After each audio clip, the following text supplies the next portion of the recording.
Hello and welcome to the Calmcast, a time to feel calm and think clearly. I'm Claire Downham, the Queen of Calm, a transformational life coach. I was a burnt out head teacher who finally made the journey to calm after years of trying, and I want to prevent you from having to do the same. The Calmcast is a series of short explorations, gently guiding you back to your natural state, which is calm and clarity. Just listen like you would listen to music, with an open mind and curiosity. There's nothing else to do. Now let's relax into today's episode. So, today I'm going to talk about confusion. And this came off the back of a question that somebody asked me. The question is around how people seem to be, like something's just not right in our lives. Like there's a sense of just feeling a little bit off. And we can't really often put our finger on it. And it sounds, I think, when you're in that kind of position, there's a lot to do, that you've got to find out what the root cause of it is and go poking around in the past and try and find the answer to why you feel the way you feel. And I remember being there. I spent a lot of time poking around in the past, doing all sorts of different therapies, talking about my past, being hypnotized into my past, all sorts of things to try to find out what the root cause was of why I just didn't feel the way I wanted to feel. And I think that seeking of a nicer feeling, it is the human condition.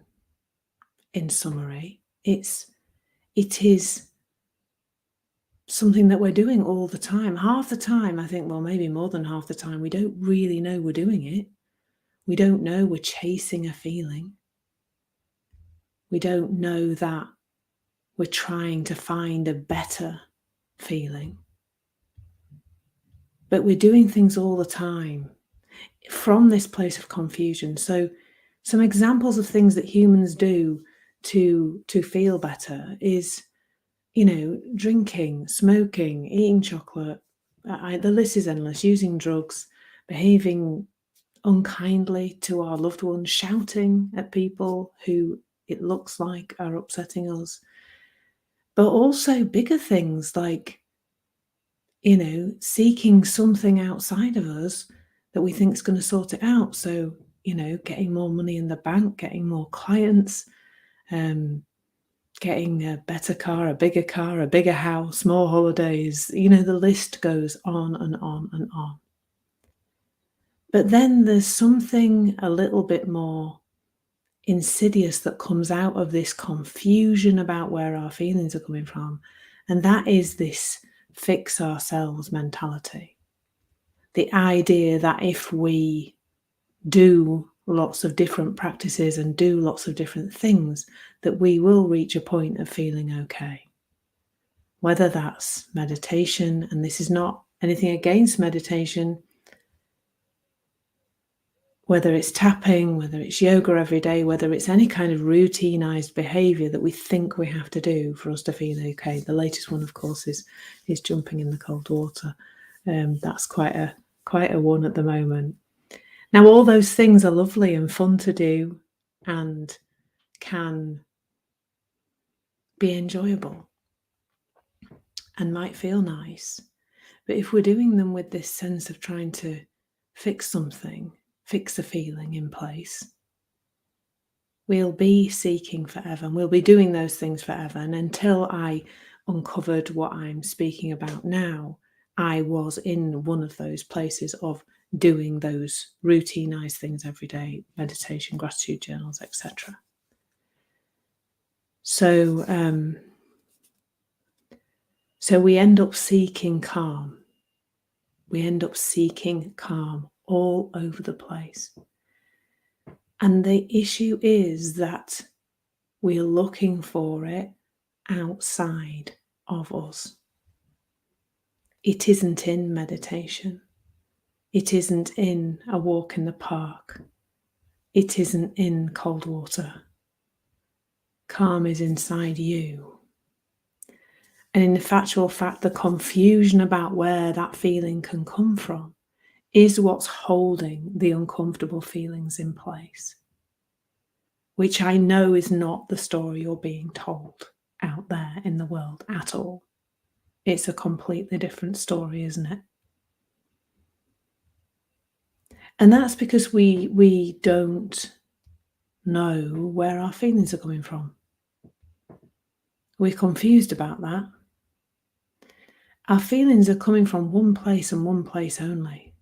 They're not coming from the past. They're not coming from your brokenness, because you're not broken. They're coming from thought in the moment. And how much, like, not every thought creates a feeling, you'll have noticed.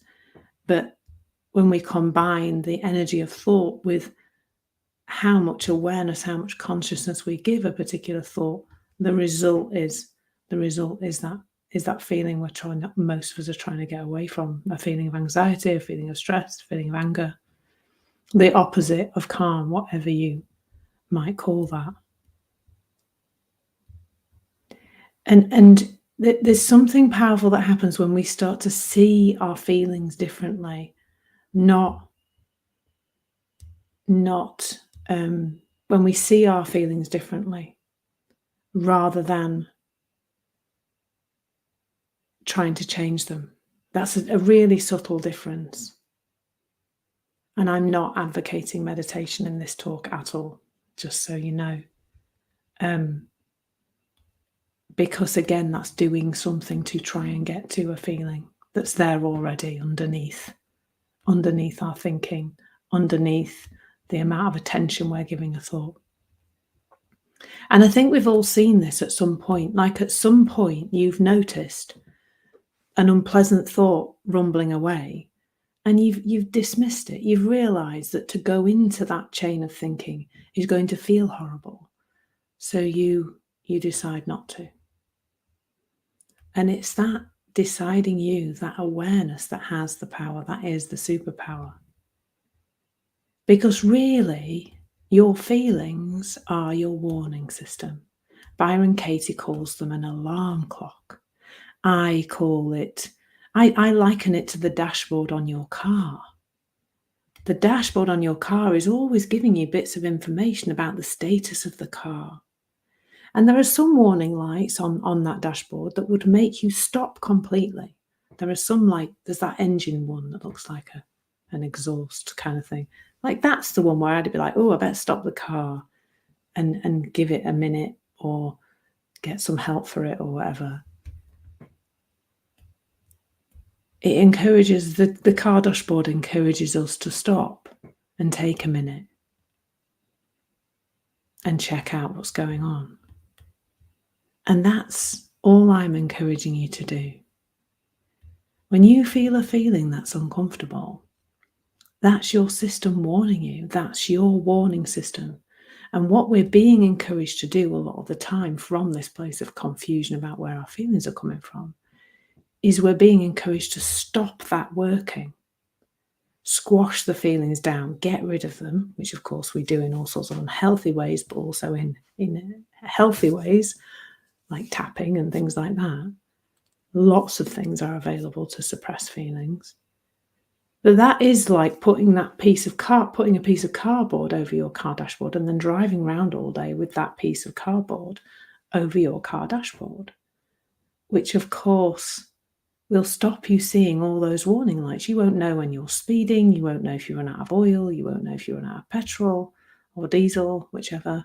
Maybe most of us don't want to know when we run out of diesel at the moment, because we have to go and fill up and it's so expensive. So, it's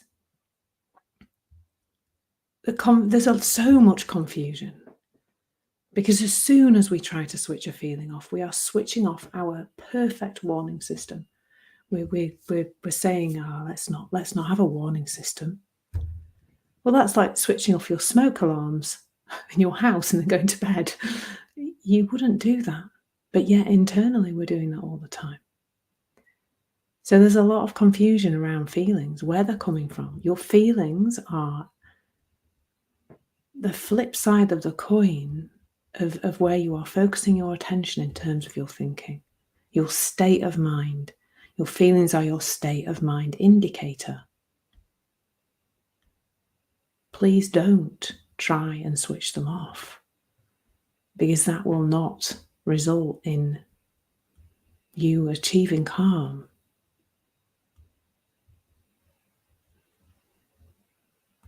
It's so much simpler than we think, and the confusion is being created by it being made so complicated by so many different strategies and tools, and innocently, of course.